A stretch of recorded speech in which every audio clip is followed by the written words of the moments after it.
The colourful dress coats of Britain's armed forces belie tough decisions ahead, with a strategic defence review planned immediately after the general election. The UK's $150 billion replacement for Trident, Britain's independent nuclear deterrent, under scrutiny. A surging Scottish Nationalist Party rejects nuclear weapons as morally wrong and, in the case of Trident, lacking strategic value. But in addition to these moral and strategic arguments, it has become increasingly clear that Trident and the renewal of Trident is financially unjustifiable. And this, why the Scottish Nationalist leader's opinion on Trident is important. Faslane, the Scottish home of Britain's nuclear fleet. It featured in last year's independence referendum.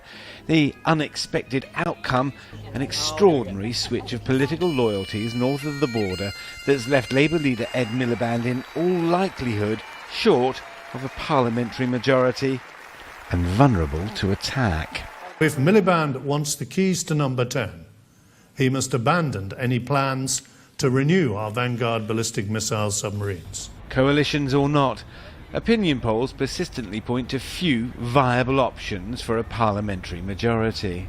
Indeed, the Labour Party has further reinforced its opposition to any formal working relationship with the Scottish Nationalists.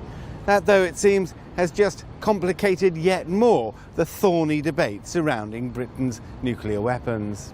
Politics professor Tony Travers of the London School of Economics says it's linked to a declining defence budget.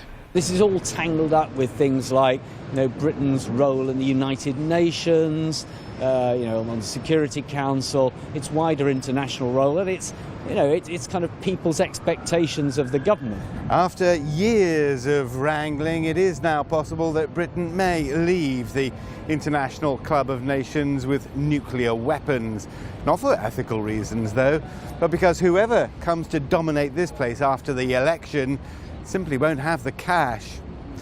Richard Bestic, CCTV, London.